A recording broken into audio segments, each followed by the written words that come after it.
யமதர்மராஜா ஆத்ம தத்துவத்தை உபதேசித்துக் கொண்டு வருகின்றார். நச்சிகேதன் கேட்ட கேள்விக்கு ஏற்கனவே பதில் கூறப்பட்டிருந்த போதிலும் பல கோணங்களில் பல விதங்களில் ஆத்ம தத்துவமானது விளக்கிக் கொண்டு வருகின்றார். இங்கு 12வது மந்திரத்தில் ஏகோ வசி சர்வபூதாந்தராத்மா, அந்த பிரம்மன் அல்லது இறைவன் ஏகம் ஒருவராக இருந்து கொண்டு வசி தான் படைத்த உலகத்தை தனக்குள் வைத்து தன்னுடைய கட்டுக்குள் வைத்து கொண்டிருக்கின்றார். ஏகம் ரூபம் பகுதா கரோதி, தன்னுடைய ஒரு சொரூபத்தை மாயா சக்தியினால் பலவாக அவர் உருவாக்குகின்றார். அப்படிப்பட்ட அந்த இறைவன் தம் ஆத்மஸ்தம், அப்படிப்பட்ட இறை தத்துவத்தை ஆத்மஸ்தம் என்றால் தன்னுடைய உடலுக்கு ஆதாரமாக இருக்கின்ற ஆத்மாவாக ஏ தீராக, எந்த தீரர்கள் அறிகின்றார்களோ, இறைவனுடைய சொரூபத்தை கூறி அந்த இறை தத்துவமே இந்த உடலுக்கு ஆதாரமாக இருப்பதாக யார் அறிகின்றார்களோ என்ற இடத்தில் அனுபஷ்யந்தி, அணு என்ற சொல் இருக்கின்றது. அதற்கு சங்கரர் விளக்கம் கொடுக்கும் பொழுது, இந்த அறிவானது முறைப்படி நாம் பெற வேண்டும். அதாவது எந்த ஒரு அறிவும் அறிவை கொடுக்கும் கருவியின் மூலம் வந்தால்தான் நமக்கே அந்த அறிவில் ஒரு நம்பிக்கை ஏற்படும். அறிவை கொடுக்கும் கருவி இல்லாமல் வேறு விதத்தில் அந்த அறிவு நமக்கு வருவதற்கு வாய்ப்பில்லை. அப்படியே வந்தாலும் அதை நம்மாலேயே நாம் நம்ப முடியாது. இப்போ ஒரு பொருளை பற்றிய உண்மையை பார்த்தோ அதை பற்றி சரியான கருவியின் மூலம் அந்த பொருளை பற்றிய ஞானத்தை அடைந்தால் நான் அறிவை அடைந்துள்ளேன்கிற உறுதி வரும். அந்த பொருளை பற்றி கனவுல ஒரு இன்ஃபர்மேஷன் கிடைக்குதுன்னு வைத்துக் கொள்வோம். இப்ப கனவுல பார்த்து அது உண்மையாக இருந்தாலும் நமக்கு நம்பிக்கை ஏற்படாது. அதே போல தியானத்தின் மூலம் யோகத்தின் மூலம் சில பொருள்களை பற்றிய ஞானத்தை அடைந்தாலும் நமக்கு சந்தேகம் ஏற்படும். எந்த அறிவை கொடுக்கும் கருவியிலிருந்து அறியப்படுகிறதோ அதுதான் சந்தேகம் வராத அறிவு. அப்படி யார் சந்தேகம் வராத அறிவுடன் இருக்கின்றார்களோ தேஷாம் சுகம், அவர்களுக்குத்தான் சுகம். இப்ப மற்றவர்களும் சுகத்தை அனுபவிக்கிறார்களே என்றால் சாஸ்வதம் சுகம், அவர்களுக்குத்தான் உண்மையில் சாஸ்வதமான சுகம் கிடைக்கின்றது. ந இதரேஷாம், மற்றவர்களுக்கு சாஸ்வதமான சுகம் இல்லை. சாஸ்வதம் என்றால் நிலையான. இந்த சுகத்தை பற்றி நாம் மேலும் பிறகு ஆராய்ச்சி செய்ய போகின்றோம். இனி அடுத்த 13வது மந்திரத்திலும் இதே கருத்துதான். நித்யோ நித்யானாம் சேதனஸ்சேதனானாம் ஏகோ பகூனாம் யோ விததாதி காமான் தமாத்மஸ்தம் ஏனு பஷ்யந்தி தீராகா தேஷாம் சாந்தி சாஸ்வதி நேதரேஷாம். இப்ப இந்த மந்திரமும் சென்ற மந்திரத்தில் கூறிய அதே கருத்துதான். முதல் பகுதியில் பிரம்மஸ்வரூபம் விளக்கப்படுகிறது.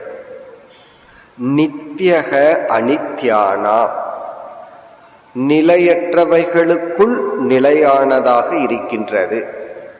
இந்த உலகத்தினுடைய லட்சணமே திருஷ்ட நஷ்ட ஸ்வபாவம். திருஷ்ட நஷ்ட ஸ்வபாவம் என்றால் பார்த்து கொண்டிருக்கும் பொழுதே மாறிக்கொண்டு இருப்பதுதான் இந்த உலகம். அதாவது திருஷ்டகசன் பார்த்து கொண்டிருக்கும் பொழுதே நஷ்டகன நஷ்டத்தை அடைந்து கொண்டு இருக்கின்றது. அதை பார்த்து கொண்டிருக்கும் பொழுதே மாறிக்கொண்டிருக்கின்ற இந்த நிலையற்ற உலகத்தில் நித்யானாம், மாறாமல் நிலையாக எந்த தத்துவம் இருக்கின்றதோ, அப்போ அனித்தியத்திற்குள் நித்தியமாக எந்த தத்துவம் இருக்கின்றதோ இது பிரம்மத்தினுடைய சத் சொரூபத்தை விளக்குகின்றது. பிரம்மத்துக்கு சத் சொரூபம் இருத்தல் என்பதே தன்மையாக உள்ளது. இனி அடுத்த சொல் பிரம்மத்தினுடைய சித் சொரூபத்தை விளக்குகிறது. சித் என்றால் சைத்தன்யம், சேதனம், அறிவு சொரூபம். அது எப்படி? சேதனக அச்சேதனானாம், சேதனச்சேதனானாம், ஜட பொருள்களுக்குள்ளும் பிறகு உணர்வு ரூபமான நம்முடைய மனம், உடல் இவைகளுக்குள்ளும் சேதனமாக உள்ளது. சேதனச்சேதனானாம் என்றால் மனம், உடல் இவைகளெல்லாம் உணர்வு போல் தெரிகின்றது, அதற்கு ஆதாரமாக உள்ளது. சேதனம்னா சித் சொரூபம். இந்த இரண்டு சொல்லும், நித்யக என்ற சொல் ஆத்மாவினுடைய சத் என்ற தன்மையும், சத் என்றால் இருத்தல், சேதனக என்ற சொல் ஆத்மாவினுடைய சித் என்ற தன்மையையும், இனி அடுத்த மந்திரத்தில் ஆத்மாவினுடைய ஆனந்தம் என்ற தன்மையையும் யமதர்மராஜா விளக்குகின்றார். இப்ப ஆத்மாவினுடைய சொரூபம் என்ன, ஆத்மாவினுடைய டெஃபினிஷன் என்ன? நேற்று பார்த்தோம். இறைவனுடைய டெஃபினிஷன், லட்சணம் என்ன? இப்ப டிஃபைன் காட் அப்படின்னு சொன்னா நம்ம என்ன மனதில் வர வேண்டும்? உலகத்துக்கு காரணமானவர். இனி அடுத்த கேள்வி, டிஃபைன் பிரம்மன், டிஃபைன் ஆத்மா. அதுக்கு மனசுல வர வேண்டிய லட்சணம் சச்சிதானந்த ஸ்வரூபக. அதான் பிரம்மத்துக்கு லட்சணம். இறைவனுக்கு லட்சணம் உலகத்திற்கு காரணம், பிரம்மத்திற்கு லட்சணம் சச்சிதானந்த ஸ்வரூபக. இப்ப பிரம்மத்திற்கு இறைவனுக்கு என்ன வேறுபாடுன்னு ஒரு சந்தேகம் வரலாம். இந்த சச்சிதானந்தம் என்ற தன்மையுடன் மாயா என்ற ஒரு சக்தியை சேர்க்கும் பொழுது அதைத்தான் இறைவன் என்று சொல்கின்றோம். அப்ப ஈஸ்வரன் என்பவருக்கு இனியொரு லட்சணம், இனியொரு டெபினிஷன் சச்சிதானந்தம் பிளஸ் மாயா ஈக்குவல் டு ஈஸ்வரன் அல்லது இறை தத்துவம். இந்த இறை தத்துவமே இந்த இரண்டினுடைய கலவை. இப்ப இங்கு பிரம்மத்தினுடைய சச்சிதானந்த ஸ்வரூபத்தை கூறுகின்றார். நித்தியக அனித்யானாம், நிலையற்றவைகளுக்குள் நிலையானதாகவும், உணர்வுடன் தோன்றுகின்ற உடலுக்கும் மனதிற்கும் உணர்வுடன் கூடியதாகவும், பிறகு ஏகக, இந்த சச்சிதானந்த சுரூபமான ஆத்மா ஒன்றுதான், உடல்கள் பல, ஆத்ம தத்துவம் ஒன்றுதான். பிறகு உடனே இந்த சச்சிதானந்த சுரூபமான பிரம்மனே இறைவனாகவும் இருக்கின்றார். இருந்து என்ன செய்கின்றார்? அது அடுத்த வரியில், யக பகூனாம் காமான் விததாதி. இந்த சச்சிதானந்த சுரூபமான பிரம்மன் இறை தத்துவமாக இருந்து கொண்டு நாம் செய்கின்ற அனைத்து செயல்களினுடைய பலனை கொடுத்து கொண்டிருக்கின்றார். நாம் என்னென்னலாம் செய்து கொண்டிருக்கின்றோமோ அதனுடைய பலனை இறைவன் நமக்கு கொடுக்கின்றார். இந்த அறிவு, இந்த நம்பிக்கை நமக்கு இருந்தால்தான் நம்ம அதர்மத்திலிருந்து விடுதலை அடைவோம், தர்மத்தில் நம்மை ஈடுபடுத்திக் கொள்வோம். காரணம், நாம் செய்கின்ற ஒவ்வொரு செயலுக்கும் நாம் பொறுப்பாகின்றோம், அதற்கு நமக்கு பொறுப்பு இருக்கின்றது, அதனுடைய பலனை அனுபவிப்போம் என்ற உணர்வு நமக்கு வர வேண்டும். அதற்காகத்தான் இக்கருத்து இங்கு கூறப்படுகின்றது. இறைவன் என்ன செய்து கொண்டிருக்கின்றார்? ஒவ்வொரு ஜீவர்களினுடைய செயலுக்கேற்ற பலனை கொடுத்து கொண்டிருக்கின்றார். பகூனாம் விததாதி காமான், எல்லா ஜீவர்களினுடைய ஆசைகளை அல்லது கர்மத்தை, கர்மத்தின் பலனை கொடுத்து கொண்டிருக்கின்றார். பிறகு அடுத்த வரியில் சென்ற மந்திரத்தினுடைய அதே கருத்துதான். இப்படிப்பட்ட பிரம்ம இறை தத்துவத்தை ஆத்மஸ்தம் ஏனு பஷ்யந்தி தீராகா, தன்னுடைய ஆத்மஸ்வரூபமாக இருப்பதாக யார் அறிகின்றார்களோ, சென்ற மந்திரத்துல அவங்களுக்கு சாஸ்வதம் சுகம் என்று சொல்லப்பட்டது. இங்கு ஒரே ஒரு சொல்லுதான் மாற்றம், சாஸ்வதி சாந்திகி, அவர்களுக்கு முழு அமைதி கிடைக்கின்றது, அவர்களே முழு அமைதியை அடைகின்றார்கள். ந இதரேஷாம், மற்றவர்களுக்கு இந்த பலன் இல்லை. இந்த இடத்தில் இந்த சாந்திகிங்கிற சொல்லுக்கு சங்கரர் கொடுக்கின்ற பொருள் உபரதிகி. உபரதி என்றால் இவர்கள்தான் விலகிக் கொள்வார்கள், தன்னை தனிமைப்படுத்திக் கொள்வார்கள்.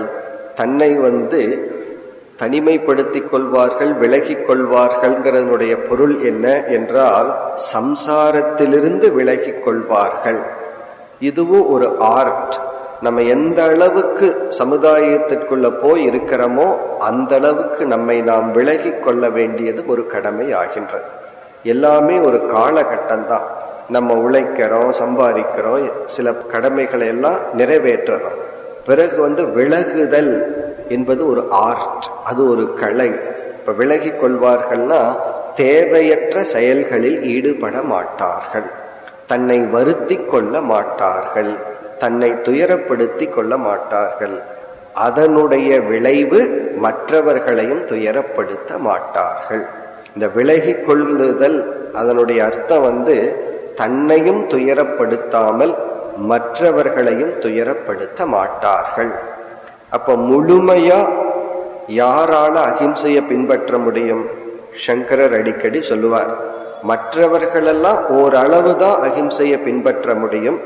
ஏதாவது விதத்துல தங்களையோ மற்றவர்களையோ துயரப்படுத்தி கொள்வார்கள். அகிம்சை என்றால் துயரப்படுத்தக்கூடாது. யாரை? நம்மையையும் மற்றவர்களையும். நம்மையும் நம்ம துயரப்படுத்தி கொள்ளக்கூடாது, மற்றவர்களையும் துயரப்படுத்தி கொள்ளக்கூடாது. இதை முழுமையாக பின்பற்றுபவன் ஞானி. சாதகன் முடிந்த அளவுதான் பின்பற்ற முடியும். அதுதான் இங்கு விளக்கமாக சங்கரர் கொடுக்கின்றார். அவர்களுக்கு முழுமையான சாந்தி, மற்றவர்களுக்கு அல்ல. இந்த 2 மந்திரத்தில் பிரம்மத்தினுடைய சச்சித் சொரூபம் விளக்கப்பட்டது. இனி ஆனந்த சொரூபம் பேசப்படுகிறது. பிரம்மத்துக்கு இனி ஒரு சொரூபம் உண்டு, இருத்தல் உணர்வு சொரூபம், பிறகு ஆனந்த சொரூபம். அதுதான் 14வது மந்திரத்தில் வருகின்றது. தத் ஏதத் இதி மன்யந்தே அனிர்தேஷ்யம் பரமம் சுகம் கதம் நு தத் விஜானீயாம் கிமு பாதி விபாதி வா. இந்த மந்திரமானது நச்சிகேதனுடைய ஒரு கேள்வி. ஏற்கனவே நச்சிகேதன் ஒரு கேள்வியை கேட்டான். அந்த கேள்விக்கு இதுவரை பதில் கூறப்பட்டது. இங்கு மீண்டும் நச்சிகேதன் ஒரு கேள்வியை கேட்கின்றான். இந்த கேள்வி பிரம்மத்தினுடைய ஆனந்த சொரூபத்தை பற்றி. பிரம்மத்தினுடைய சத் சொரூபம், சித் சொரூபம் எல்லாம் விளக்கப்பட்டது. இங்கு ஆனந்தம் என்கின்ற சொரூபத்தை பற்றிய கேள்வி. முதல் வரியில் நச்சிகேதனே அந்த சொரூபத்தை கூறி, இப்படிப்பட்ட ஆனந்த சொரூபமான அந்த பிரம்மத்தை எப்படி புரிந்து கொள்வது, அது எப்படி எங்கு விளங்குகின்றது, அதை கேட்கின்றார். இப்ப முதல் வரியில நச்சிகேதனுடைய அறிவை அவர் ஷேர் பண்றார். இப்படிப்பட்ட ஆனந்த சொரூபம்னு சொல்லி, 2வது வரியில இது கேள்வி என்பதை விட அதை எப்படி புரிந்து கொள்ள முடியும் என்று யம தர்மராஜாவிடம் கேட்கின்றான். தது ஏததிதி மன்யந்தே, அதுவே இது என்று ஞானிகள் கருதுகின்றார்கள். அது எதுவா? பரமம் சுகம். பரமம் சுகம் என்றால் மேலான ஆனந்த சொரூபம். மேலான ஆனந்த சொரூபம் அதுவே இது. பிரம்மன் ஆனந்த சொரூபம் என்றால் ஆத்மாவும் ஆனந்த சொரூபம். அந்த ஆனந்த சொரூபமே இந்த ஆனந்த சொரூபம் என்று சொல்கின்றார்கள். சரி, அந்த ஆனந்தத்தை, அந்த இன்ப சொரூபத்தை விளக்க முடியுமா என்றால் நச்சிகேதனுக்கே தெரிகின்றது. அனிர்தேஷ்யம். நிர்தேஷ்யம் என்றால் நம்மால் சுட்டி காட்டி விளக்க முடிவது. அனிர்தேஷ்யம் என்றால் விளக்க முடியாதது. நம்மால விளக்க முடியாத அந்த ஆனந்த சொரூபம் அதுதான் இது என்று சொல்கின்றார்கள் என்று கூறி 2வது வரியில் யம தர்மராஜாவிடம் நச்சிகேதன் கேட்கின்றான், கதம்னு தத் விஜானியாம், அதை நான் எப்படி புரிந்து கொள்வேன்? பிரம்மன் ஆனந்த தத்துவம் என்று எப்படி நான் புரிந்து கொள்வேன்? கிமு பாதி, அது எப்படி விளங்கிக் கொண்டிருக்கின்றது? விபாதிவா, அது எப்படி தெளிவாக விளங்கிக் கொண்டிருக்கின்றது? அது எப்படி விளங்கிக் கொண்டிருக்கின்றது? அதை நான் எப்படி புரிந்து கொள்வேன்? இப்ப நச்சிகேதனுக்கே தெரிகிறது அது அனிர்தேஷ்யம். அனிர்தேஷ்யம்னா விளக்க முடியாது என்று. இப்ப இவனுடைய கேள்வியில விளக்க முடியாத ஆனந்தத்தை எனக்கு விளக்குங்கள், அதான் கேள்வி. விளக்க முடியாது, இருந்தாலும் எனக்கு விளக்குங்கள், நான் அதை எப்படி புரிந்து கொள்வது? இதுதான் இங்கு கேள்வி. அதாவது நம்ம சாதாரணமான அனுபவிக்கிற இன்பத்தையே விளக்க முடியாது. இப்போ ஒருவர் லட்டை சாப்பிட வச்சு கொஞ்ச நேரத்துக்கு அப்புறம் ஒரு ஜிலேபியை கொடுத்து இரண்டுக்குள்ள வேற்றுமையை விளக்குங்கள்னா விளக்க முடியுமா? அல்லது லட்டு தான் எப்படி ஆனந்தமா இருந்தது, எவ்வளவு இன்பத்தை அது கொடுத்ததுன்னு விளக்க முடியுமானா முடியாது. இந்த சுவையை அனுபவிக்க முடியுமே தவிர சுவையை விளக்க முடியாது. அதே போல இரண்டு ஸ்வீட்டுக்குள்ள வேற்றுமையையும் விளக்க முடியாது. அல்லது நீங்க எவ்வளவு யூனிட் ஆனந்தம் உங்களுக்கு லட்டிலிருந்து கிடைச்சது. என்ன ஒருவர் சொல்லுவார், எனக்கு ஜிலேபி தான் பிடிக்கும் பார். இதனுடைய அர்த்தம் என்னன்னா, லட்டை விட ஜிலேபி இவர் சாப்பிடும் போது கொஞ்சம் எக்ஸ்ட்ரா ஆனந்தம் கிடைச்சிருக்கு, அதனாலதான் இது பிடிக்குதுன்னு சொல்றார். ஒன்னு பிடிக்குதுன்னு சொல்றோம் அப்படின்னா அதுல இருந்து ஒரு யூனிட் ஆஃப் ஹாப்பினஸ் அதிகமா வந்திருக்கு. சரி, அதை விளக்குங்க அப்படின்னு சொன்னா விளக்க முடியாது. இனி ஒருவருக்கு கொடுத்து பார்த்தோம்னு வச்சுக்கோமே, அவர் ஆப்போசிட்டா சொல்லுவார், எனக்கு லட்டு தான் பிடிச்சதுன்னு சொல்லுவார். அப்ப இந்த ஆனந்தம்ங்கிறது என்ன, இது எனக்கு விளக்க புரிந்து கொள்ள முடியவில்லையே, இதுதான் கேள்வி. அதாவது இது லௌகிக இன்ப சாதாரண இன்பமே இப்படி என்றால் பிரம்மானந்தத்தை எப்படி புரிந்து கொள்வது? இதற்கு இங்கு யம தர்மராஜா அடுத்த மந்திரத்தில் பதில் சொல்கின்றார். ந தத்ர சூர்யோ பாதி ந சந்திர தாரகம் நேமா வித்யுதோ பாந்தி குதோயம் அக்னிகி தமேவ பாந்தம் அனுபாதி சர்வம் தஸ்ய பாசா சர்வமிதம் விபாதி. இந்த மந்திரம் ரொம்ப ஒரு ஃபேமஸான மந்திரம். இது பல உபனிஷத்துக்களில் திரும்ப திரும்ப வந்துள்ள ஒரு மந்திரம். இந்த மந்திரத்தை இரண்டு கோணங்கள்ல விளக்கம் நாம் பார்க்கலாம். ஒன்று, பிரம்மன் சைத்தன்ய சொரூபம் என்பதை இந்த மந்திரம் விளக்குகின்றது. பிரம்மன் ஆனந்த சொரூபம் என்பதையும் இந்த மந்திரம் விளக்குகின்றது. பொதுவா பிரம்மன் அறிவு சொரூபம், ஜோதி சொரூபம் என்பதை இந்த மந்திரத்திற்கான விளக்கம். அதனாலதான் பல கோயில்கள்ல பூஜை தீபாராதனை காட்டும் பொழுது இந்த மந்திரத்தை சொல்வார்கள். நதத்ர சூரியோ பாதின்னு சொல்லி பகவானுக்கு ஆராதனை எடுப்பார்கள். முதல்ல இந்த மந்திரத்தினுடைய அர்த்தத்தை பார்த்துட்டு பிறகு விளக்கத்திற்கு நம்ம செல்லலாம். அந்த பிரம்மத்தை சூரியக ந பாதி, சூரியன் விளக்காது. சன்லைட்ல சூரியனுடைய ஒளியில் அந்த பிரம்மத்தை நாம் பார்த்து புரிந்து கொள்ள முடியாது. சூரியனுக்கு அந்த பிரம்மத்தை விளக்குகின்ற சக்தி இல்லை. சரி, சூரியனுக்கு இல்லை என்றால் சந்திரக, சந்திரன் விளக்குமா என்றால் ந சந்திர தாரகம், சந்திரனும் அந்த பிரம்மத்தை விளக்காது. சந்திரனுடைய ஒளியில் அந்த பிரம்மன் விளங்காது. சூரியனுடைய ஒளியிலே விளங்காதுன்னா சந்திரனுடைய ஒளியில் எப்படி விளங்கும்? ந தாரகம், நட்சத்திரங்களினுடைய ஒளியினாலும் அந்த பிரம்மத்தை நாம் புரிந்து கொள்ள முடியாது அல்லது விளக்காது. நேமா வித்யுதோ பாந்தி, வித்யுத் என்றால் லைட்னிங், மின்னல், மின்னல் வெளிச்சத்தினாலேயும் அந்த பிரம்மனை விளக்க முடியாது. குதோயம் அக்னிகி, அப்படி இருக்கும் பொழுது இந்த நெருப்பு எப்படி பிரம்மத்தை விளக்கி விடும்? இது அப்படியே பிராக்டிக்கலா சேர்த்து வருது. இந்த குருக்கள் என்ன செய்கின்றார்? கற்பூரத்தை வச்சு நெருப்பினுடைய ஒளியில அந்த பகவானுடைய உருவத்தை நமக்கு காட்டுறார். அவர் காட்டும் போது என்ன சொல்லிட்டு காட்டுறார்? இந்த பிரம்மத்தை சூரியனும் சந்திரனுமே விளக்காது. அப்படி இருக்கும் பொழுது இந்த கற்பூரம் எப்படி இந்த பிரம்மத்தை உங்களுக்கு விளக்கும் என்று சொல்லிட்டு அந்த கற்பூரத்துல பகவானுடைய உருவத்தை நமக்கு காட்டுகின்றார். பிறகு என்ன நடக்கின்றது? தமேவ பாந்தம் அனுபாதி சர்வம். மேல் சொன்ன சூரியன், சந்திரன், நட்சத்திரங்கள், பிறகு நெருப்பு, மின்னல் போன்றவைகள் இந்த பிரம்மத்தினுடைய ஒளியை தொடர்ந்து ஒளிர்கின்றது. பிரம்மத்தினிடமிருந்து இருப்பை வாங்கி இது ஒளிர்கின்றது. தம் பாந்தம் அணு, பிரம்மத்தினுடைய ஒளியினால் இவைகள் ஒளிர்கின்றது. தஸ்ய பாசா, அந்த பிரம்மத்தின் ஒளியினால் தான் இவைகள் அனைத்தும் நமக்கு விளங்குகின்றது. இதுதான் இந்த மந்திரத்தினுடைய சாராம்சம். அதாவது இந்த உலகத்தில் இருக்கின்ற எதுவும் அந்த பிரம்மத்தை விளக்காது, ஆனால் அந்த பிரம்மத்தினால் இந்த உலகம் விளங்குகின்றது. இதுக்குத்தான் வேறொரு உபநிஷத்துல பிரம்மத்திற்கு ஸ்வயம் ஜோதி என்று ஒரு பெயர். ஸ்வயம் ஜோதி என்றால் தானே விளங்கிக் கொண்டு தான் மற்றதை விளக்குகிறது. இப்ப தன்னை தானே தான் விளங்கிக் கொள்கிறது.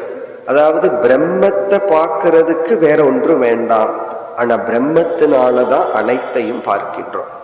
ஒரு கோணத்துல சூரியனை ஸ்வயம் ஜோதின்னு சொல்லலாம். சூரியன் துணை கொண்டு மற்ற பொருள்களை பார்க்கிறோம். சூரியனை பார்க்கிறதுக்கு நமக்கு என்ன தேவை? இனியொரு சூரியன் தேவைப்படாது.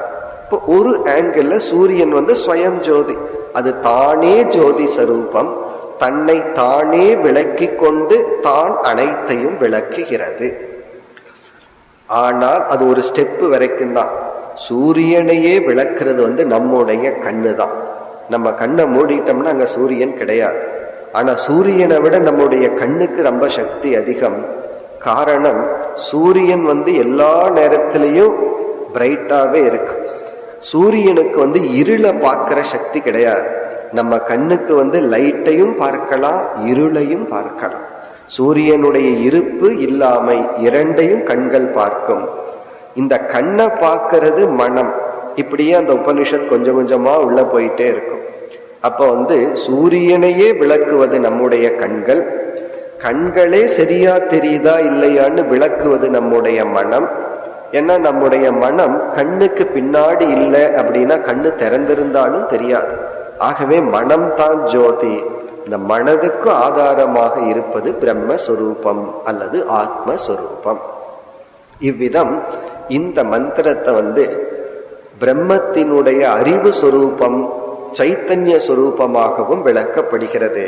ஆனா இந்த இடத்துல இதே மந்திரத்தை பிரம்மத்தினுடைய ஆனந்த சொரூபம்ங்கிற அடிப்படையிலும் யம தர்மராஜா விளக்குகின்றார்.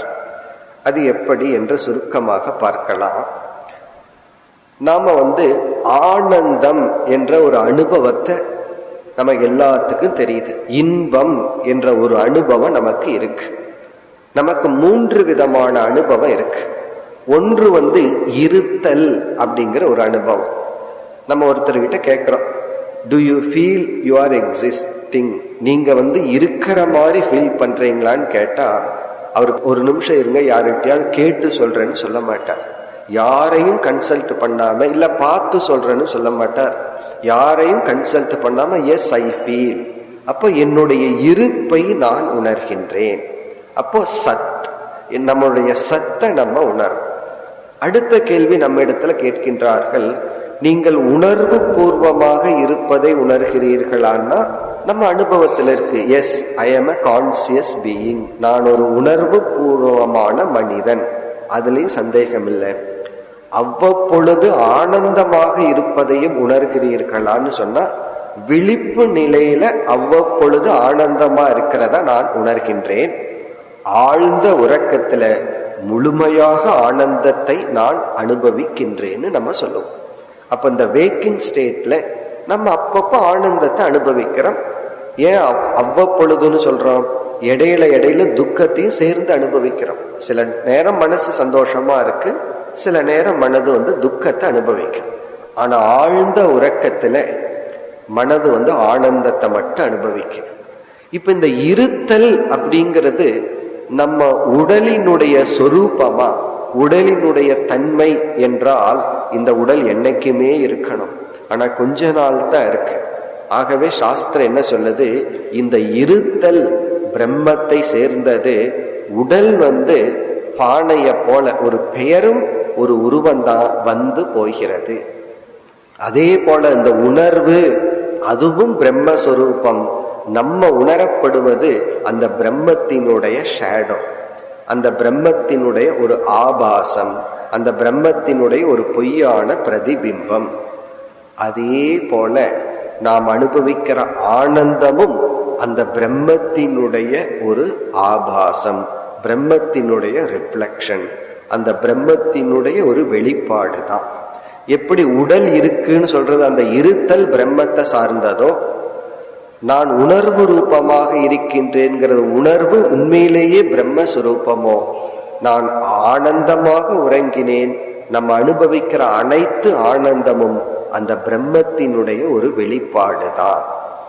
அது எப்படி என்றால், நம்முடைய மனமானது மிக மிக சூக்ஷ்மமான நிலையை அடையும் பொழுது, நம்ம மைண்டு அமைதியை அடையும் பொழுது, அந்த மனதில் உள்ள அமைதியான எண்ணத்தில் பிரம்மத்தினுடைய ஆனந்தமானது பிரதிபிம்பத்தை அடைகிறது, ரிஃப்ளெக்ட் பண்ணுது. எப்பொழுது ரிஃப்ளெக்ட் பண்ணும் என்றால், எண்ணமானது அமைதியாகும் பொழுது பிரம்மத்தினுடைய ஆனந்த சுரூபம் அந்த எண்ணத்தில் வெளிப்படுகின்றது. ஆனா நமக்கு அனுபவத்துல என்ன தோன்றும், அனுபவத்துல என்ன லாஜிக்னா, நான் வெளி விஷயம் ஒன்ன பார்க்கிறேன், அதை நான் அடையிறேன், அதனால எனக்கு ஆனந்தம். உண்மையிலேயே வெளி விஷய பொருளை அடையிறதுனால நமக்கு ஆனந்தம் அல்ல. அந்த வெளி விஷயத்துல எத்தனையோ பொருள்களை அடைஞ்சிட்டு இருக்கிறோம், ஆனந்தம் கிடைக்கிறது இல்லை. எந்த பொருள் மீது ஆசை ஏற்பட்டு நாம் ஆசைப்பட்ட பொருளை அடையும் பொழுதுதான் நமக்கு ஆனந்தம் கிடைக்குது. ஏதாவது ஒரு பொருளை அடைகிறதுனால ஆனந்தம் கிடைக்கும்ங்கிறது கிடையாது. பல பொருளை அடைகிறதுனால நமக்கு துயரம் தான் கிடைக்குது. பிறகு நாம விரும்பின பொருளை அடைஞ்சா ஆனந்தம். அப்ப இதிலிருந்து பொருளை அடைகிறதுனால எனக்கு ஆனந்தம் கிடைச்சிருக்கா, இன்பம் கிடைக்குதா, அல்லது என்னுடைய விருப்பம் நிறைவேறியதனால் ஆனந்தம் கிடைச்சிருக்கா? இந்த உலகத்தையே டிஸ்மிஸ் பண்ணிடுறோம். இந்த ஒரே ஒரு திங்கிங், ஒரே ஒரு எண்ணத்துல இந்த வேர்ல்டே இல்லாம போகுது. எந்த பொருளினாலும் நான் இன்பத்தை அடைவதில்லை, என் மனசுல தோன்றிய ஆசை நிறைவேறியதனால் இன்பத்தை அடைகின்றேன். அந்த ஆசையை பல விதத்துல நிறைவேற்றலாம். ஒண்ணு பொருளை அடைஞ்சு நிறைவேற்றலாம், அல்லது ஞானத்தினாலேயே அந்த ஆசையை நீக்கி அந்த ஆசையிலிருந்து விடுதலை அடையலாம். ஒரு பொருள் மீது ஆசைப்பட்டுட்டு இருக்கோம். புதுசா ஒரு கார் வந்திருக்கு, அதுல ஆசை நமக்கு வந்தாச்சு. உடனே மைண்ட் அந்த பொருளை அடையணும்னு சொல்லுது. அதுக்கப்புறம் ஒருத்தர் அந்த காரை எடுத்து அது என்ஜின் ஃபெயிலியர் அப்படின்னு தெரிஞ்ச உடனே அந்த கார் வாங்க கூடாதுன்னு முடிவு பண்றோம். உடனே என்ன ஆச்சுன்னா ஆசை போயாச்சு, உடனே ஆனந்தம் வந்தாச்சு. அப்போ ஆசையை பல விதத்துல நீக்கலாம். நான் எந்த பொருளை விரும்புறனோ அந்த பொருள் இருக்கிற குறைய தெரிஞ்ச உடனே ஆசை போகுது, மனதில் ஒரு அமைதி கிடைக்குது. இதிலிருந்து எந்த பொருளும் நமக்கு உண்மையில் ஆனந்தத்தை கொடுப்பதில்லை. ஆனா மேலோட்டமா தெரியுது, அனுபவ ரீதியா தெரிகிறது. ஆனா ஒரு ஸ்டெப் உள்ள திங்க் பண்ணி பார்த்தோம்னா, மனதில் இருக்கிற அந்த பொருள் மீதுள்ள ஆசை நீக்கப்படும் பொழுது, ஆசை நீங்கினால் ஆனந்தம். எப்படி நீக்கிறோம்? பொருளை அடைஞ்சு தற்காலிகமா நீக்கிறோம், அல்லது பல விதத்துல நீக்கலாம். வைராகியத்தை அடைஞ்சு அந்த ஆசையை நீக்கலாம். கடைசியா அனைத்து ஆசைகளும் ஞானத்தினால் நீங்குகின்றது. யமதர்மராஜா அப்படித்தான் இந்த உபனிஷத்தை முடிக்க போற. மனதில் உள்ள அனைத்து ஆசைகளும் நீக்கப்படுகிறது.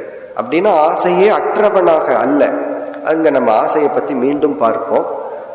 இங்கு ஆசை அறிவினால் நீக்கப்படும் பொழுது மனம் ஒரு அமைதியை அடைகின்றது. அமைதியான மனதில் ஆத்மாவினுடைய ஆனந்தம் நமக்கு வெளிப்படுகின்றது. ஆகவே இந்த ஸ்லோகத்தை எப்படி பார்க்கலாம்? அந்த ஆத்மா அனைத்து ஆனந்தத்திற்கும் காரணம். அந்த ஆத்மாவை யாரும் ஆனந்தப்படுத்த முடியாது. நாம் அனுபவிக்கிற அனைத்து சுகங்களுக்கும் ஆத்மாதான் காரணம். ஆனால் அந்த ஆத்மாவுக்கு யாரும் இன்பத்தை கொடுக்க முடியாது, கொடுக்க வேண்டிய அவசியம் இல்லை. இதுக்கு வேறொரு உதாரணம் சொல்லணும்னா, சர்க்கரை என்பது அனைத்து இனிப்புக்கும் காரணம். நம்ம என்னென்ன எல்லாம் செய்யறோமோ, நார்த் இந்தியாவில் சாம்பார்ல எல்லாம் சர்க்கரை போடுவார், அதுல எல்லாம் ஸ்வீட் இருக்கு. எல்லாத்துக்கும் என்ன காரணம்னா சர்க்கரை தான். நாம எந்தெந்த பொருள்ல ஒரு இனிப்பு அனுபவிக்கிறோமோ அந்த இனிப்புக்கு சர்க்கரை காரணம். எந்த பொருளும் சர்க்கரைக்கு இனிப்பை கொடுக்க முடியாது. காரணம், சர்க்கரையே இனிப்பு சொரூபம். இப்ப சர்க்கரையே இனிப்பு சொரூபம், அது மற்ற பொருளில் இருக்கின்ற இனிப்புக்கு காரணம், சுவைக்கு காரணம். ஆனால் சர்க்கரைக்கு இனிப்புக்கு காரணம் அதுவேதான். அப்படி இந்த மந்திரத்தை எப்படி பார்க்கலாம், அனைத்து விதமான பொருள்களும் ஆத்மாவுக்கு ஆனந்தத்தை கொடுப்பதில்லை, ஆத்மாதான் ஆனந்தத்திற்கு காரணம். அப்ப இந்த பகுதி எப்படி நிறைவடைகின்றது? ஆத்மா சச்சிதானந்த சொரூபக, நானே ஆனந்த சொரூபம் என்று என்னை நான் உணர்ந்தால் நான் இன்பத்திற்காக எதையும் நாட மாட்டேன். இன்பத்துக்காகன்னு நான் இந்த உலகத்துல வாழல, இன்பத்தினால் இந்த உலகத்தில் வாழ்ந்து கொண்டிருக்கின்றேன். இதுதான் ஞானிக்கு அஞ்ஞானிக்குள்ள வேற்றுமை. அஞ்ஞானி இன்ப வேட்டைக்காக வாழ்ந்து கொண்டிருக்கின்றான். எதுல இன்பம் கிடைக்கும், எதுல இன்பம் கிடைக்கும்னு சொல்லி, அதாவது எதுலையாவது இன்பம் கிடைக்குமா. மனம் அந்த அளவுக்கு அடிக்ஷன் ஆயிருக்கு. இப்போ அண்மையில கேள்விப்பட்டேன், ஒரு சிறு பையன் வயசு 13 தான் ஆகுது, அவன் ஒரு விதமான போதை பொருளுக்கு அடிமையா இருக்கான். அது ஒரு இன்பம். என்னன்னா அந்த ஃபெவிகால் இருக்கே, அதை ஒரு பேப்பர்ல தடவி அதை ஹீட் பண்ணி அதிலிருந்து வர்ற வாசனையை நுகர்ந்து அதுல வர்ற போதைக்கு அடிமையாக இருக்கு. இப்ப இதை நாம என்ன சொல்றது? ஏன் இப்படி ஒரு இன்பத்தை மனம் நாடிக்கொண்டே இருக்கு?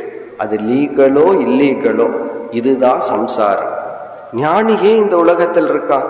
அவனுக்கு தான் இந்த உலகத்தில் இருக்கிற எந்த இன்பமும் வேண்டாம் என்றால் அவன் இன்பத்தினால் இந்த உலகத்தில் வாழ்ந்து கொண்டிருக்கின்றான். இப்ப எல்லா இன்பத்துக்கும் சோர்ஸ் என்னன்னா ஆத்மஸ்வரூபம். இதை நம்ம உணர்ந்தா வெளிப்பொருள்களிடமிருந்து நம்ம இன்பத்திற்காக நம்மை நாம் அழித்து கொள்ள மாட்டோம். உண்மையிலேயே இன்பம் வேண்டும்னு சொல்லி நம்முடைய உடல், மனம் இவைகள் அனைத்தையும் அழித்து கொண்டிருக்கின்றோம். இங்க நாம புரிந்து கொள்ள வேண்டியது, இன்பம் என்பது பொருளிடம் இருந்து அல்ல, மனதில் இருக்கின்ற ஆசையை நீக்குவதனால். எந்த அளவுக்கு நீக்கி இருக்கிறோமோ அந்த அளவுக்கு நம்ம இன்பம் கிடைக்குது. இப்ப இன்பத்தினுடைய சோர்ஸ் என்ன? கண்ணுல பார்த்தா உணவுல தான் சொல்லுவோம், இந்த உணவை சாப்பிட்டா இன்பம் கிடைக்குது, ஆகவே இன்பத்தினுடைய இருப்பிடம் இந்த உணவுன்னு சொல்லுவோம். ஆனா இன்பத்தினுடைய இருப்பிடம் ஆத்மஸ்வரூபம். வெளியிருந்து நம்ம அப்படியே உள்நோக்கி உணர வேண்டும். அதுதான் நச்சிகேதனுடைய கேள்வி. யம தர்மராஜாவினுடைய பதில் ஆத்மாவினால் அனைத்து இன்பத்தையும் நாம் அனுபவித்துக் கொண்டிருக்கின்றோம். அந்த ஆத்மாவை எந்த பொருளும் இன்பத்தை கொடுக்க வேண்டிய அவசியம் இல்லை. இத்துடன் இந்த பகுதி நிறைவடைகின்றது. இனி நம்ம இந்த உபனிஷத்தினுடைய கடைசி செக்ஷன், கடைசி பகுதிக்கு செல்கின்றோம். 2வது அத்தியாயத்தில் 3வது வள்ளி, 3வது செக்ஷன். இந்த கடைசி பகுதியில் யம தர்மராஜா ஆங்காங்கு ஆத்ம தத்துவத்தை கூறி முக்கியமாக சில சாதனைகளை கூறுகின்றார். அவர் முடிவுரை செய்யும் பொழுது சாதனைகளை நமக்கு கூறி ஞாபகப்படுத்தி பிறகு பலனை கோரி முடிக்கின்றார். எந்த ஒரு சாஸ்திரமுமே இறுதியில பிரயோஜனத்தை சொல்லி முடிக்கும், அதை சொல்லி முடிக்கின்றார். இப்ப இதனை நம்ம பார்க்க போவது மீண்டும் ஆத்ம ஞானம். இங்கு சொல்ற கருத்துக்கள் அனைத்தும் ஏற்கனவே யம தர்மராஜாவால் கூறப்பட்டதுதான். ஆகவே ஒரு கன்க்ளூஷன் போல இந்த அத்தியாயத்தை அவர் வைத்துள்ளார். நச்சிகேதனுடைய கேள்விக்கு ஒரே மந்திரத்துல பதில் சொல்லி முடித்து விட்டு தானே இதுவரைக்கும் நம்ம சொன்ன உபதேசத்தை முடிவுரை செய்ய வேண்டும்ங்கிறதுக்காக ஒரு சில புதிய கருத்துக்களையும் சொல்றார். அவைகளெல்லாம் நமக்கு ஒரு அவேர்னஸ் கொடுக்கிறதுக்காக, ஒரு விழிப்புணர்வை கொடுப்பதற்காக. எதற்கு மீண்டும் மீண்டும் படிக்கிறோம் என்றால் ஒரு அவேர்னஸ் வரணும், விழிப்புணர்வு வர வேண்டும். இல்லைன்னா நம்ம லட்சியத்திலிருந்து நாம் விலகி விடுவோம். அதுதான் இனிமேல் நம்ம பார்க்க போறோம். இப்ப இந்த முதல் மந்திரத்தை பார்த்தால், ஊர்த்வமூலோ அவாக்ஷாகக ஏஷோஸ்வத்த சனாதனக ததேவ சுக்ரம் தத் பிரம்ம ததேவாமிருத முச்சதே தஸ்மின் லோகாஸ்ருதா சர்வே தது நாத்யேதி கஷ்சன ஏதத் வை தது. இப்ப இந்த மந்திரத்துல முதல் வரியை தவிர கடைசி 2 வரி ஏற்கனவே கூறப்பட்டது. சென்ற மந்திரத்துல 8வது மந்திரத்துல சொன்ன அதே கருத்துக்கள் தான். சில சமயம் என்ன பண்றார், ஏற்கனவே சொன்ன மந்திரத்தை திருப்பி சொல்கின்றார். இந்த திரும்ப திரும்ப சொல்லுதல்ங்கிறதா அபியாசம்னு சொல்றோம், ஒரு பிராக்டிஸுக்காக. முதல் வரியில தான் ஒரு புதிய கருத்தை நமக்கு குறிப்பிடுகின்றார். இந்த முதல் வரியில யமதர்மராஜா என்ன கருத்து சொன்னாரோ இதைத்தான் பகவான் 15வது அத்தியாயத்தில் முதல் 5 ஸ்லோகங்களில் விளக்கியுள்ளார். இந்த கருத்தை எடுத்துட்டு தான் கீதையில பகவான் பேசியுள்ளார். இப்ப அதை மட்டும் நம்ம இப்பொழுது பார்ப்போம். இப்ப முதல் வரியில் இந்த உலகம் படைத்து காத்து அழிந்து வருகின்ற இது ஒரு பெரிய ஒரு ஒர்க் இருக்கு, பகவானுடைய செயல். இதை நம்ம சம்சாரம்னு கூட சொல்றோம். சம்சாரம்ங்கிற வார்த்தைக்கு வேதாந்தத்துல 2 பொருள். ஒன்று மனதில் அனுபவிக்கின்ற நிறைவின்மை. இத பல சமயங்கள்ல பார்த்தோம். சம்சாரத்திலிருந்து விடுதலை அப்படின்னு சொன்னா நிறைவின்மையிலிருந்து விடுதலை, மோக்ஷம். சம்சாரத்திலிருந்து மோக்ஷம் என்றால் மன நிறைவின்மையிலிருந்து விடுதலை. சம்சாரம்ங்கிறதுக்கு இனியொரு பொருள் உலகத்தினுடைய தோற்றம், உலகம் செயல்பட்டு வருதல், பிறகு உலகத்தினுடைய பிரளயம். இந்த சிருஷ்டி ஸ்திதி லயம், இந்த சைக்கிள், இதையே சம்சாரம் என்று சொல்லப்படுகிறது. இப்ப சம்சாரம் என்றால் பகவான் சம்சாரம் செய்கின்றார் அப்படின்னு சொன்ன என்ன அர்த்தம், உலகத்தை படைத்து காத்து பிறகு மீண்டும் உலகத்தை தனக்குள் கொண்டு வருகின்ற செயலை செய்து கொண்டிருக்கின்றார் என்று பொருள். இப்ப இங்கு என்ன செய்யப்படுகிறது, இந்த சம்சாரத்தையே, அதாவது உலகத்தினுடைய தோற்றம், இருத்தல், இவைகளையே ஒரு மரத்திற்கு உதாகரணமாக சொல்லப்படுகிறது. எப்படி இந்த உடல் ஒரு சிட்டி, நகரத்துக்கு எக்ஸாம்பிளா சொல்லப்பட்டதோ அதே போல சம்சாரமே ஒரு விருட்சத்துக்கு எக்ஸாம்பிளா சொல்லப்படுது. அல்லது ஒரு மனிதனுடைய வாழ்க்கையே, மனிதனுடைய உடல், அவன் செய்கின்ற செயல்கள், வாழ்க்கை, அதுவே ஒரு மரத்துக்கு உதாகரணமாக சொல்லப்படுகிறது. ஊர்த்வமூலோ அவாக்ஷாகக ஏஷக அஸ்வத்தக. அஸ்வத்த விருட்சக என்றால் அரச மரம். விருட்சக அப்படின்னா மரம், அஸ்வத்தக என்றால் அரச மரம். அரச மரம் நமக்கு தெரியும், ரொம்ப பெருசா இருக்கும். ஆலமரம்னு இனியொரு மரம் இருக்கு, கிளைகள் எல்லாம் தொங்கிட்டு இருக்கும். அந்த ஆலமரத்துக்கு கீழே இருக்கிறது தட்சிணாமூர்த்தி, அது வட விருட்சகன்னு சொல்லப்படுது. அஸ்வத்தக என்றால் அரச மரம். இந்த ஒரு பெரிய அரச மரம்ங்கிறது நம்முடைய வாழ்க்கை அல்லது உலகமே அரச மரத்திற்கு உதாகரணமாக சொல்லி, இதிலிருந்து சில பண்புகளை இங்கு யமதர்மராஜா நமக்கு போதிக்கின்றார். அதாவது பண்புகள்னு சொன்னா வைராகியம், சில திங்கிங், நம்மளை திங்க் பண்றதுக்கு, சிந்திப்பதற்கு தூண்டுதலாக இந்த உதாகரணத்தை குறிப்பிடுகின்றார். இந்த எக்ஸாம்பிள் இருந்து என்ன சொல்கின்றார், இந்த உதாகரணத்தை சொல்லி, அதாவது இந்த சிருஷ்டியே அல்லது மனித ஜீவிதமே அரச மரம் என்றால் இதற்கு ஆதாரம் என்ன, அதை ஆதாரத்தை முதல்ல அறிமுகப்படுத்துகின்றார். ஊர்த்வ மூலக, ஆதாரம் பிரம்மன், பரமாத்மா. பரமாத்மா என்ற ஆதாரத்தில் தான் இந்த பெரிய சம்சார விருட்சமானது இயங்கிக் கொண்டிருக்கின்றது. இந்த பெரிய மரத்துக்கு எது ஆதாரம், அடித்தளம் என்ன என்றால் பரமாத்மா. இங்க ஊர்துவம்ங்கிற சொல் பிரம்மத்தை குறிக்கின்றது. ஊர்துவ மூலக என்றால் பிரம்மத்தை மூலமாக கொண்டுள்ளது ஏஷக அஸ்வத்தக, இந்த அரச மரம். இந்த அரச மரம் அப்படின்னா சம்சார விருட்சக, ஒரு ஜீவனுடைய வாழ்க்கை அல்லது இந்த பிரபஞ்சத்தினுடைய பிறப்பு, இருத்தல், இறத்தல் இவைகளெல்லாம் பிரம்மத்தை மூலமாக கொண்டுள்ளது.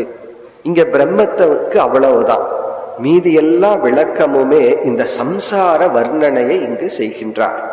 அது எதற்குனா இந்த சம்சாரத்திலிருந்து நமக்கு ஒரு வைராகியம் வருவதற்காக, அல்லது இந்த சம்சாரத்தை எப்படி நீக்க வேண்டும்ங்கிறதுக்கான உபாயத்தை புகட்டுவதற்காக. இதுல நம்ம சில கருத்துக்களை இப்பொழுது பார்க்கலாம்.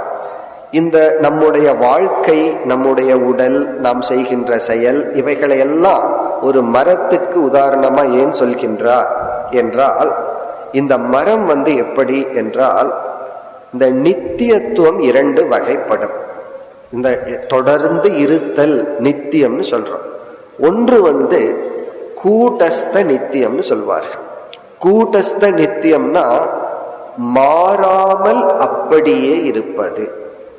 கூட்டஸ்த நித்தியம்னா எந்த சேஞ்சும் இல்லாம, விகாரத்தை அடையாமல் அப்படியே இருப்பது. இனி ஒரு நித்தியம் பிரவாக நித்தியம் என்று சொல்லப்படும். பிரவாக நித்தியம் சொன்னா ஒவ்வொரு க்ஷணமும் மாறிக்கொண்டு இருந்து கொண்டே இருக்கும். இப்ப நதியை நம்ம பார்க்கிறோம், ஒரு ஆறு ஓடிட்டு இருக்கு. அது நம்ம கண்ணுக்கு எப்படி தெரியுது? அப்படியே இருக்கிற மாதிரி இருக்கு. ஆனா நம்ம பார்த்து கொண்டு இருக்கும் போது ஒரு க்ஷணத்துல எந்த நீரை பார்க்கிறோமோ அடுத்த க்ஷணத்துல அந்த நீரை நம்ம பார்க்கிறது இல்லை. அப்ப அது பிரவாகமாக நித்தியமாக இருக்கின்றது, மாறிக்கொண்டே கான்ஸ்டன்டா இருக்கிற மாதிரி நமக்கு தெரிகிறது. இந்த சம்சார விருட்சத்தை இங்கு யம தர்மராஜா சனாதனம் பிரவாக நித்தியம் என்று சொல்றார். இது மாறிக்கொண்டே ஆனா நம்ம கண்ணுக்கு நித்தியமாக தெரிந்து கொண்டு இருக்கின்றது. இப்ப இந்த எக்ஸாம்பிள் எதற்குனா பிரவாக நித்தியம். இந்த சம்சாரம்ங்கிறது பிரவாக நித்தியம், மாயைங்கிறது பிரவாக நித்தியம். மாயை மாறிக்கொண்டே, ஏன்னா மாயையிலிருந்து இந்த உலகம் வருது, பிறகு மாயைக்குள் இந்த உலகம் செல்கிறது. இப்ப பகவானிடம் இருக்கின்ற மாயை பிரவாக நித்தியம், பகவான் கூட்டஸ்த நித்தியம். அவர் மாறாமல் இருப்பவர், தன்னிடம் இருக்கின்ற மாயையை மாற்றி மாற்றி வைத்திருப்பவர். இது முதல். இரண்டாவது இந்த சம்சார விருட்சத்தை நீக்கணும் என்றால் இனி மரத்தினுடைய சில தன்மைகளை எல்லாம் நம்ம இங்கு ஞாபகத்துக்கு கொண்டு வர வேண்டும். இந்த மரத்தினுடைய சில நேச்சரும் நம்முடைய வாழ்க்கையையும் அப்படியே ஒப்பிட்டு பார்க்க வேண்டும். இந்த இடத்துல குறைவாத்தான் சொல்லியிருக்கார், கீதையில பகவான் சற்று அதிகமாக விளக்கி உள்ளார். நம்ம இந்த இடத்துல வேறு சில கருத்துக்களையும் சேர்ந்து பார்ப்போம். இப்ப மரத்தை நம்ம முழுமையா நீக்கணும்னு என்ன பண்ணணும்? அதை வேரோட இருக்கணும். மேல மட்டும் ட்ரிம் பண்ணி விட்டோம்னு வச்சுக்கோமே, அது அப்படியே வளர்ந்து கொண்டே இருக்கும். நம்ம தலைமுடி போல. ஒருத்தனையே நீக்கணும்னா அவனுக்கு முடி வெட்டி விட்ட என்ன பிரயோஜனம்? கழுத்தையே எடுக்கணும். அது போல சம்சார விருட்சத்தையே நீக்கணும்னா அதனுடைய மூலத்தை நாம் நீக்க வேண்டும். அதை எப்படி நீக்குதல், அதுவும் இங்கு சாஸ்திரத்துல உதாகரணமாக சொல்லப்படும். அதே போலதான் இந்த சம்சாரத்தை நீக்கிறதுங்கிறது, மூலத்தை நீக்குதல் என்பது என்னவென்றால், சம்சாரத்துக்கு என்ன காரணம்னு பார்க்க, அதுவும் நம்ம பிறகு பார்க்க போறோம். சம்சாரத்துக்கு என்ன காரணம்னு பார்த்தா இறுதி காரணம் அறியாமை. மேலோட்டமா எத்தனையோ காரணம் தெரியலாம், இறுதி காரணம் அறியாமை. அறியாமையை நீக்குவதன் மூலமாகத்தான் சம்சாரத்தை நீக்க முடியும். சரி, அறியாமையை எப்படி நீக்குவதுனா, அறியாமையை நீக்கிறதுக்கு ஒரே ஒரு உபாயம். இருளை நீக்கிறதுக்கு பல உபாயம் கிடையாது, ஒரே ஒரு மீன்ஸ் தான் இருக்கு. லைட்டை கொண்டு வந்துதான் இருளை நீக்க முடியும். இருளை நீக்கிறதுக்கு ஒரே ஒரு உபாயம்னா, அறியாமை என்ற இருளை நீக்க அறிவு ஞானம் என்ற ஒரே ஒரு உபாயம்தான். இப்ப ஞானத்தின் மூலமாக இந்த சம்சார விருட்சத்தை நீக்க வேண்டும். இப்ப இங்க என்ன உதாகரணம்? பிரம்மத்தை ஆணி வேராக நம்ம கற்பனை செய்ய வேண்டும். பிரம்ம ஒரு சம்சாரத்தினுடைய ஆணி வேர். இத கற்பனை செஞ்ச உடனே ஒரு சந்தேகம் நமக்கு வந்துடும். ஒரு மரத்தை வேரோட நீக்கணும் அப்ப சம்சாரத்தை நீக்கணும்னா பிரம்மத்தை நீக்கணும் அப்படின்னு ஒரு சந்தேகம் வரும். இங்க பிரம்மத்தை நீக்கணுங்கிற இடத்துல இந்த உதாகரணத்தை எடுத்துக்கொள்ள கூடாது. பிரம்மத்தை புரிந்து கொள்வதனால் இந்த சம்சாரம் நீங்கப்படுகிறது. இந்த மரம்ங்கிற விஷயத்துல வேற வேற அர்த்தம் அப்படின்னா மரம் விழுந்துரு. ஆனா இந்த இடத்துல இந்த சம்சாரம் என்கின்ற ஒரு விருட்சத்தை நீக்க நாம் பிரம்மத்தை புரிந்து கொள்ள வேண்டும். பிரம்மத்தை வெட்டணும்னு புரிஞ்சுக்க கூடாது, பிரம்மத்தை புரிந்து கொள்ள வேண்டும் என்று புரிந்து கொள்ள வேண்டும். பிறகு ஒரு மரம்னு இருந்தா அதுல பறவைகள்லாம் கூடு கட்டி இருக்கும். இந்த இடத்துல சங்கரர் இந்த கருத்தை எல்லாம் நமக்கு சேர்த்து சொல்றார். மரம்னு இருந்தா அந்த மரத்துல பறவைகளுடைய கூடு இருக்கும். இந்த கூடு என்னவா, இந்த இடத்துல சம்சாரம்னா நம்ம வாழ்க்கைன்னு பொருள் அல்ல, இந்த அனைத்து பிரபஞ்சமும். இந்த கூட்டை சங்கரர் என்ன சொல்கின்றார், 14 லோகங்கள் அப்படின்னு சொல்றார். 14 லோகங்கள்ங்கிறது கூடா. இந்த லோகம்ங்கிற வார்த்தைக்கு என்ன பொருள்? லோகம் என்றால் எங்கு ஜீவராசிகள் வாழ முடிகிறதோ அதற்கு பெயர் லோகம். உலகம் லோகம்ங்கிறதுக்கு சாஸ்திரம் கொடுக்கிற அர்த்தம் ஜீவராசிகள் வாழக்கூடிய இடத்துக்கு லோகம்னு பேர்.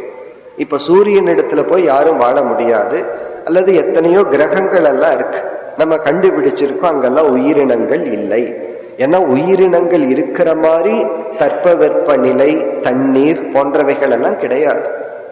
நமக்கு தெரியாம அந்த சூழ்நிலையில சில உயிரினங்கள் இருக்கோ இல்லையோ அது வேறு. நம்முடைய அறிவுக்கு இந்த பூலோகத்தை கிரீன் ஹவுஸ் அப்படின்னு சொல்றோம். சயின்ஸ்ல அப்படி சொல்றார்கள், இதை கிரீன் ஹவுஸ் சொல்றோம். அப்படின்னா இங்கு மனிதர்கள் அல்லது உயிரினங்கள் வாழும் சூழ்நிலை உள்ளது. இப்ப சாஸ்திரம் என்ன சொல்லுது, எந்த ஒரு சூழ்நிலையில் ஒரு உயிரினங்கள் வாழுமோ அதற்கு பெயர் லோகம். அப்படி எத்தனையோ லோகங்கள் பேசப்பட்டுள்ளது. அதெல்லாம் அந்த மரத்தில் இருக்கிற கூடுகளாம். கூடுன்னு இருந்தா அதுல யார் இருப்பா? பறவைகள் இருப்பார்கள். நம்மெல்லாம் யார் என்றால் அந்த லோகத்தில் இருக்கின்ற ஜீவர்கள். இப்ப மரத்தில் இருக்கிற பறவைகள் எல்லாம் யார் அப்படின்னா நம்ம ஜீவர்கள். பறவைகள் எங்க இருக்கும்னா ஒரு கூட்டில் இருக்கும். அந்த கூடு தான் இந்த என்டையர் பூமி. இந்த பூமியே ஒரு கூடு தான். இனி அடுத்த கம்பேரிசன் என்னன்னா, அந்த மரத்திலிருந்து பழங்கள் நமக்கு வரும். அதுதான் ஜீவர்கள் அனுபவிக்கின்ற இன்ப துன்பங்கள். நம்ம இன்ப துன்பங்களை அனுபவிக்கிறோம். சில சமயங்கள்ல சில பழங்கள் சுவையா இருக்கும், சில பழங்கள் இன்பத்தை கொடுக்காது, சுவையாக இருக்காது. இப்படி நம்ம அனுபவிக்கிறோம். சரி, இந்த மரம் வளர்வதற்கு என்ன காரணம்? ஒரு மரம் வளர்றதுக்கு நீர், தண்ணீர் காரணம். அதே போல இந்த சம்சாரம் வளர்வதற்கு என்ன காரணம்? அதுக்கு சங்கரர் சொல்றார், நம் மனதில் உள்ள ஆசைகள். இந்த ஆசைகள் தான் காரணமா. என்ன ஆசைக்கு லாஜிக்கே கிடையாது. நீ இதை ஏன் ஆசைப்படுறன்னு ஒருத்தர்கிட்ட கேட்க கூடாது. எனக்கு இது ஆசையா இருக்குன்னா அது ஆசைக்கு லாஜிக் கிடையாது, அது அப்படித்தான். அதுக்கப்புறம் இதை நீ ஆசைப்படக்கூடாது, அது உனக்கு நல்லதல்லங்கிறது வேறு விஷயம். இந்த ஆசைதான் இந்த சம்சாரத்தை வளர்ப்பது. நம்ம இப்படியே சொல்லிட்டு போலாம். இனி இந்த மரத்தை வெட்டுவது அப்படிங்கிறது 2 ஸ்டேஜ்ல நடக்கும். அது நம்ம சாதாரணமா பார்க்கிறோம். ஒரு பெரிய மரத்தை வெட்டுறதுன்னா என்ன செய்வார்கள்? எடுத்துடனே வேருக்கு போக மாட்டார்கள். அந்த மரத்தை பலகீனப்படுத்துவார்கள். எப்படின்னா, முதல்ல இலைகளை எடுத்து சிறிய சிறிய கிளைகளை வெட்டி, எல்லா கிளைகளை விட்டு வெறும் மரத்தை மட்டும் நிறுத்தி பிறகு அதை எடுப்பார். அப்படித்தான் நம்ம பார்க்கிறோம். எடுத்த உடனே பெரிய பெரிய கிளைகளுடன் மரத்தை வேரோட சாய்ப்பதில்லை. மரத்தை பலகீனப்படுத்துதல் ஃபர்ஸ்ட் ஸ்டேஜ், பிறகு வேரோடு அறுத்தல் 2வது ஸ்டேஜ். இங்க பலகீனப்படுத்துதல் என்பது வைராகியத்தை அடைதல். இந்த சம்சாரத்தினுடைய ஸ்ட்ரென்த்தை குறைக்கணும் அப்படின்னா வைராகியத்தை அடைதல். இந்த வைராகியம்ங்கிறது மோட்சத்துக்கு ரொம்ப பக்கத்தில் இருக்கு. பிறகு ஞானத்தினால் இந்த முழு மரத்தை, சம்சாரத்தை அகற்றுதல். குறிப்பா வாழ்க்கையை அல்லது பிரபஞ்சத்தை மரம் என்று சொல்வதற்கு முக்கிய காரணம் வைராகியம், விவேகம் என்கின்ற 2 பண்பை போதிப்பதற்காக. வைராகியம், அதான் பகவான் சொல்றார் கீதையில, அசங்க சஸ்திரேன திருடேன சித்வா. அசங்கம், பற்றின்மை என்ற வாளால் இந்த மரத்தை வெட்டி. பிறகு ஆத்ம ஞானத்தினால அங்க பக்தியை எல்லாம் அறிமுகப்படுத்துறார். பக்தி, ஆத்ம ஞானம் போன்ற சாதனைகளினால் இந்த மரத்தை முழுமையாக நீக்க வேண்டும். இந்த உதாகரணத்தை யமதர்மராஜா இங்கு சொல்றார். இதுல நமக்கு சாதனை வைராக்கியம், விவேகம். பிறகு மற்ற சொற்கள் எல்லாம் ஏற்கனவே யமதர்மராஜா கூறியுள்ளது, நாமும் அதை பார்த்துள்ளோம். ததேவ சுக்ரம் தத் பிரம்ம என்பது. இனி அடுத்த 2 மந்திரங்களில் ஈஸ்வரனுடைய சொரூபம் விளக்கப்படுகிறது. இந்த சம்சார விருட்சமானது ஒரு ஆர்டரோடு இயங்கிக் கொண்டு இருக்கு. இந்த உலகத்துல எதை பார்த்தாலும் அதுல ஒரு நியதி இருக்கின்றது. அதனாலதான் நம்முடைய நோயும் கூட ஒரு ஆர்டர்ல தான் இருக்கு. அதுக்காகத்தான் ஹாஸ்பிட்டல் இருக்கு. அந்த மருந்தை சாப்பிட்டா நோய் போகும். எதுவுமே டிசார்டரா கிடையாது. ஏன் இப்படி எல்லாம் ஒழுங்கா இயங்கிக் கொண்டு இருக்கின்றது என்றால், நம்ம பாதையில போறோம், ரொம்ப டிராபிக் இருக்கு, எல்லாம் ஒழுங்கா போயிட்டு இருக்காங்கன்னா நம்ம என்ன புரிஞ்சுக்கிறோம்? அங்க ஒரு கான்ஸ்டபிள் இருக்காருன்னு அர்த்தம். அதனாலதான் எல்லாம் அவங்க ரூல்ஸோட போயிட்டு இருக்காங்கன்னு அர்த்தம்.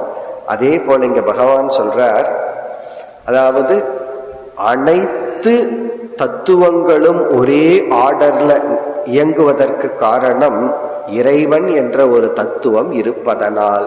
இங்க பயம் என்கின்ற ஒரு தத்துவம் அறிமுகப்படுத்தப்படுகிறது.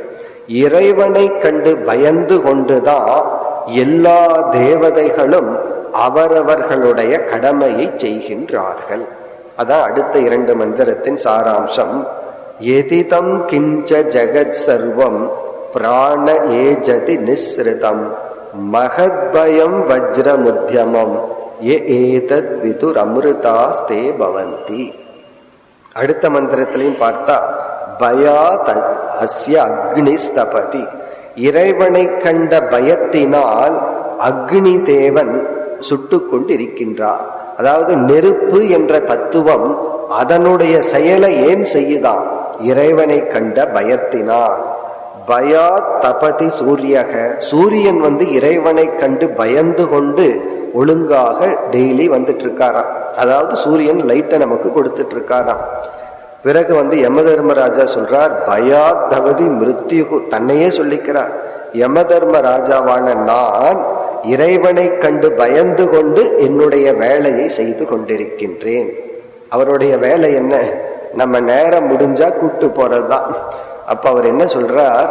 ஒவ்வொரு ஜீவனுக்கும் அவனுடைய பிராரப்த கர்மத்தை முடிச்சா உடலிலிருந்து அவனுடைய உயிரை பிரிக்கிறது என்னுடைய வேலை. அது நான் எப்படின்னா தைரியத்துல செய்யல, பகவானை கண்டு பயந்து செய்து கொண்டு இருக்கின்றேன். இந்த 2 மந்திரத்தினுடைய சாராம்சம் என்னன்னு பார்ப்போம். இங்க இந்த உலகம் முறையாக இயங்கிக் கொண்டு இருக்கின்றது. ஏதாவது ஒன்று முறையாக இயங்க வேண்டும் என்றால் அதற்கு உணர்வு பூர்வமான ஒரு தத்துவம் இருக்க வேண்டும். உணர்வு மட்டுமல்ல, அதை இயக்கும் சக்தி உடைய ஒருவன் இருந்தாக வேண்டும். வெறும் உணர்வு மட்டும் இருந்தா போதாது, அதை இயக்கும் சக்தி ஒருவனுக்கு இருக்க வேண்டும். அதனாலதான் இறைவனுக்கு ஒரு லட்சணம் சர்வ சக்திமான். அனைத்து வல்லமையும் பொருந்தியவர் இறைவன். இறைவன் எல்லா சக்தியும் அவருடைய சக்தி. இப்ப அவருடைய சக்தியினால், அவருடைய பவர்னாலதான் அனைத்தும் இயங்கிக் கொண்டிருக்கின்றது. பயத்தையே பகவான் 18வது அத்தியாயத்தில் என்ன சொல்றார்? பயமே சாத்விகம், ராஜசம், தாமசம்னு பிரிக்கப்படுது.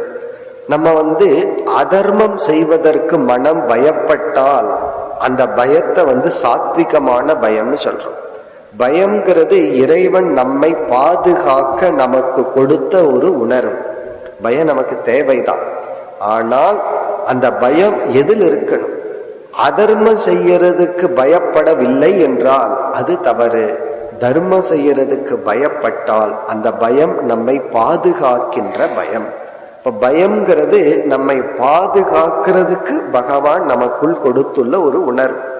இப்போ ஒருவனை ஓட சொல்லி அவன் எவ்வளவு தூரம் ஓடுறான்னு பார்க்கலாம். அவன் பின்னாடி ஒரு நாய் துரத்துதுன்னு வச்சுக்குவோமே, பயத்துல ஓடுனா சாதாரணமா ஓடுறதை விட அதிகமா ஓடுவான். சயின்ஸ்லயும் கூட அதுக்கு எக்ஸ்பிளனேஷன் இருக்கு. குளுக்கோஸ் எக்ஸ்ட்ரா சுரக்குமா. ஒரு சக்தி எக்ஸ்ட்ரா வருமா? காரணம் என்ன? பயம்ங்கிறது நம்மை பாதுகாத்து கொள்கின்ற ஒரு உணர்வு. ஒவ்வொரு தேவர்களும் அந்தந்த பொசிஷனை பாதுகாத்து கொள்ள பயந்து கொண்டு அவரவர்களுடைய காரியத்தை செய்கின்றார்களாம். இப்ப ஆரம்பத்துல இறைவனை குறிச்சு பயம் இருக்கலாமா இருக்க கூடாதான்னு சொன்னா, இறைவனை குறிச்சு பயம் இருக்கிறதுல தப்பு கிடையாது. ஆனா அந்த பயம் நியாயமான பயமா இருக்கணும். அதாவது இறைவனை குறிச்சு இருக்கிற பயம் நமக்கு நன்மையை கொடுக்கும். கடைசியில பகவான் சொல்றாருல்ல, யாம் இருக்க பயமேன்னு சொல்லி, மற்றதை கண்டு பயப்பட வேண்டிய அவசியம் இல்லை. ஏன்னா இறைவன் இருக்கார். இறைவனை கண்டு ஆரம்பத்துல பயப்படுவதில் தவறில்லை. அப்ப இங்க பயம்ங்கிறதனுடைய அர்த்தம் இறைவன் சர்வ சக்திமான். இறைவன் அனைத்து சக்தியுடனும் கூடியவர். எல்லா தேவதைகளும் அந்த இறைவனுக்கு அடங்கி இறைவனுக்கு பயந்து செயல்படுகின்றார்கள். பிறகு தேவதைகள்னா யாருன்னு ஒரு சந்தேகம் நமக்கு வரலாம். சாஸ்திரம் என்ன சொல்லுது? நம்மை போன்ற ஒரு ஜீவர்கள் தான் தேவதைகள். அவர்களும் கர்ம வினையினால் தேவர்களாக பிறந்து அந்த காலம் இருக்கும் வரை இறந்து விடுகின்றார்கள் என்று தேவதைகளும் ஒரு ஜீவர்கள்.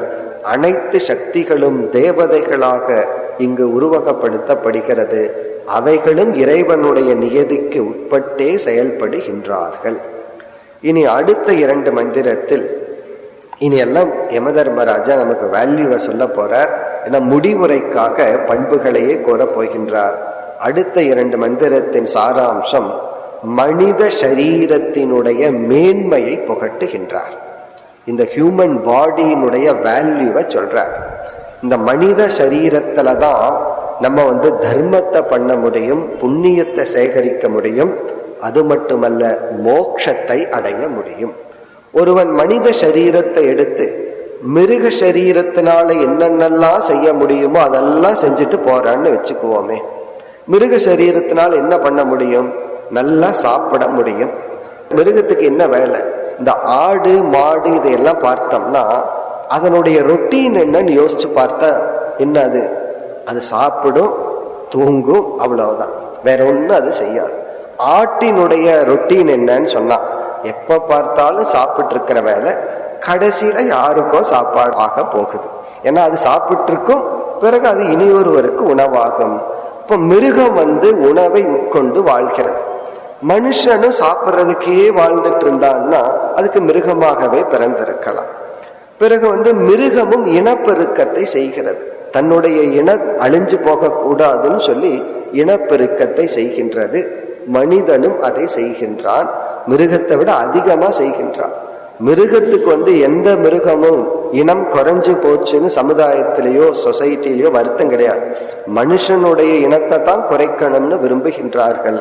அப்போ உறக்கம், இன்பம், இனப்பெருக்கம், இந்த 3 மிருகங்களுக்கும் மனுஷனுக்கு சமம். ஒரு ஸ்லோகத்தினுடைய அர்த்தம் இது. அதாவது நித்ரா உறக்கம், பிறகு இனப்பெருக்கம், பிறகு இன்பத்தை அனுபவித்தல். இது மனுஷனுக்கும் மிருகத்துக்கு சமம். பிறகு எது வேற்றுமை என்றால், தர்மத்தை சம்பாதிக்கிறது மனித சரீரத்துல முடியும், மோட்சத்தை அடைகிறது மனித சரீரத்துல முடியும். ஆகவே அதனுடைய மகத்துவத்தை கூறுகின்றார். நாளை நாம் தொடர்வோம்.